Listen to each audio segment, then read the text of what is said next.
Bien, chers amis, bonjour. Il y a des jours, des points cosmiques où la méta-histoire rejoint l'histoire événementielle. Ce sont des jours extrêmement importants, des nœuds gordiens, si vous voulez. On en a déjà suffisamment parlé. Ce sont des jours où l'événement universel rejoint l'événement national, qui rejoint l'événement individuel. Dans ces jours-là, absolument cachés, jusqu'à aujourd'hui, l'individu, le particulier, le collectif, intimement lié dans l'événementiel, ressent la méta-histoire, ressent la main de Dieu dans l'histoire. Et aujourd'hui, Kaf, Zain, Be Elul, Tashav en hébreu, en français, aujourd'hui, Yom Shishi, vendredi 30 septembre 2016. Parashat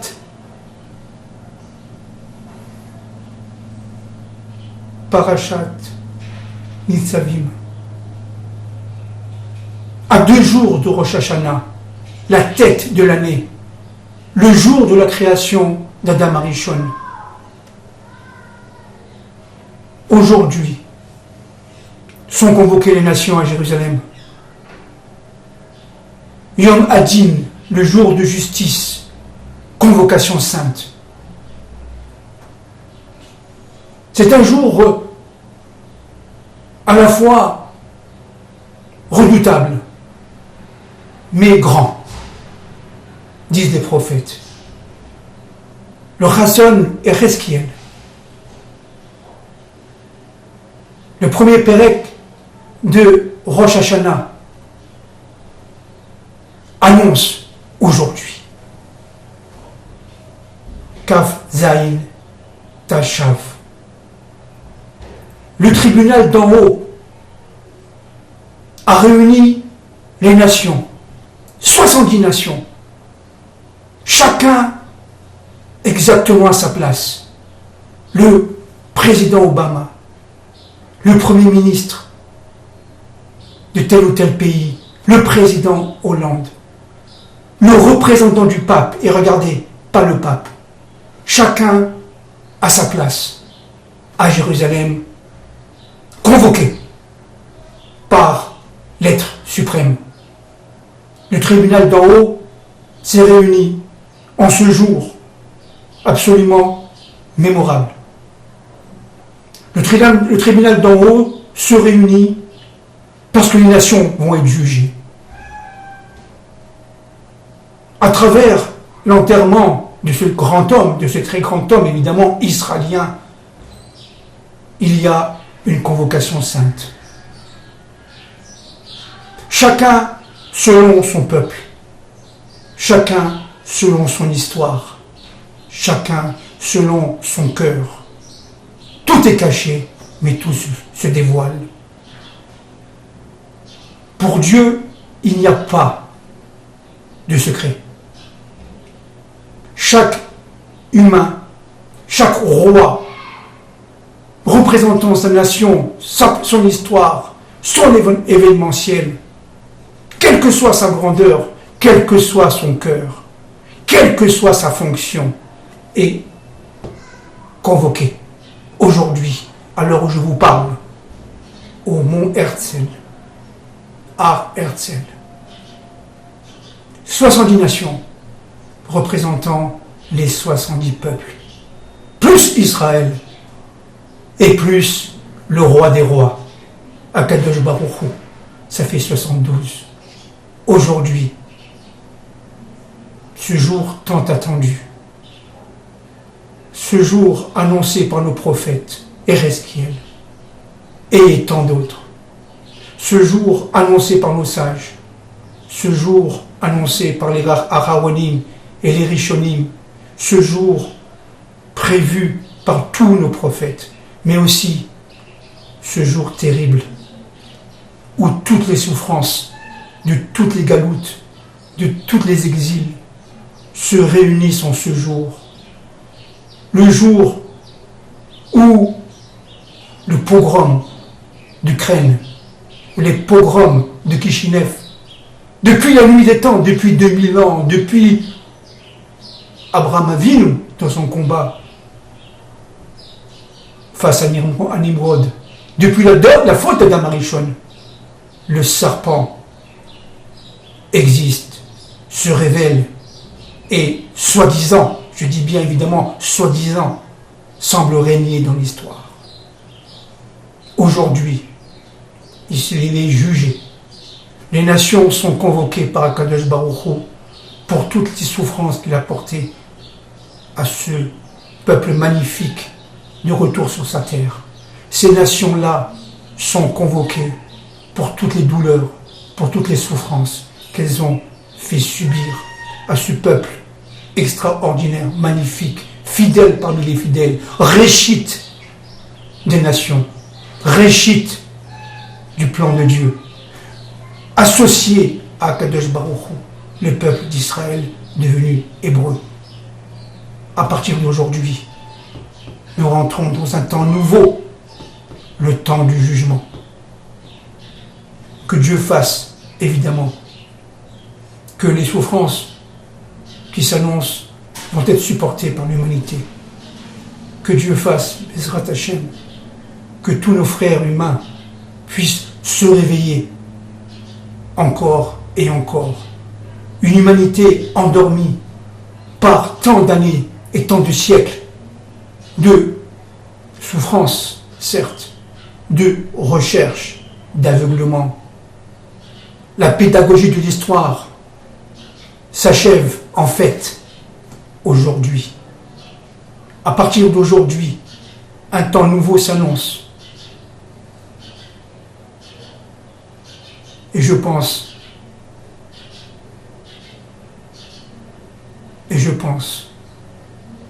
à tous nos tzadikim, à tous nos écorchés vifs,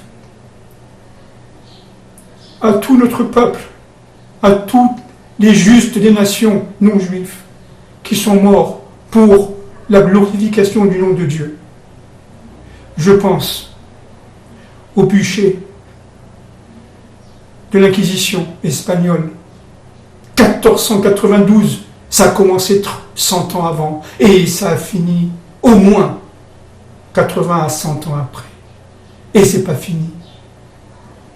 Je pense au pogrom de Russie, d'Ukraine, de Lituanie et tant d'autres. Je pense aux 6 millions, à la Shoah. Je pense à tous les hommes, juifs et non juifs, qui sont morts dans une souffrance terrible, en fait, sans comprendre. Ils étaient tous innocents. C'était un corban, c'était un agneau qu'on allait égorger. Le serpent pensait régner. Eh bien, il est convoqué aujourd'hui. Les forces d'obscurcissement sont convoquées aujourd'hui devant lui, le maître du monde, à Jérusalem. C'était un homme extrêmement amoureux de la terre qu'on enterre aujourd'hui. C'était un homme éminemment sioniste. C'était un très grand homme. Mais c'était un homme aussi représentant des nations. C'était une tête de pont des nations en Israël.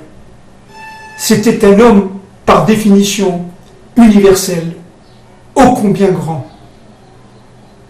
Mais, malheureusement, il annonçait ce jour-là, aujourd'hui. Il portait l'universel en lui. Il portait certainement l'universel en lui. C'était le représentant, il formait un pont entre Israël et les nations. C'était un juif à part entière, mais un juif laïque. C'est-à-dire, il mettait les nations et le plan de Dieu dans un univers qui n'était pas tout à fait celui de la volonté suprême.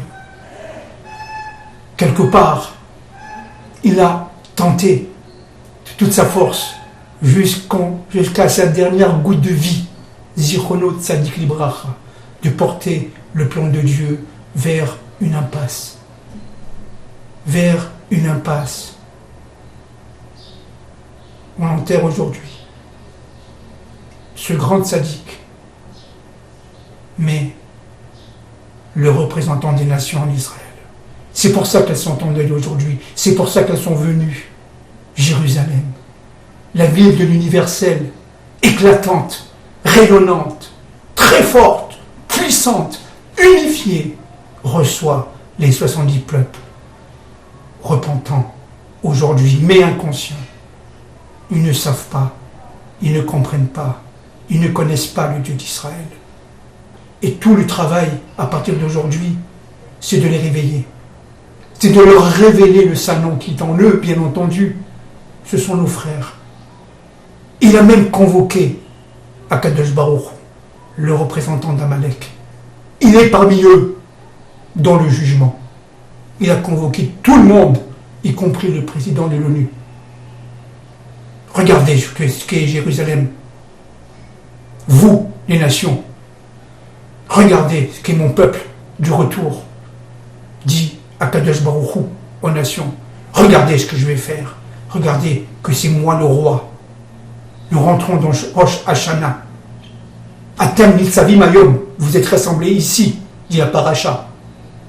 Et je vous rassemble ici pour Yom Hashanah, Rosh Hashanah, le Yom Adim, le jour du jugement des nations et d'Israël. On est tous jugés, j'espère, Bezrat Hashem, que pour le bien. Voyez-vous, aujourd'hui je suis tellement ému et je vois le peuple d'Israël de retour, malgré toute sa grandeur, malgré toute sa puissance, malgré toute, en fait, son unité. Eh bien, ce peuple est encore aveugle et sourd. Il ne perçoit pas encore la grandeur de ce jour. Il en devine les contours, mais il est trop lié à l'universel. Non-juif et laïque. Ce peuple du retour doit et va se réveiller. Vous savez, pour finir, je crois que je vous l'ai dit déjà, rappeler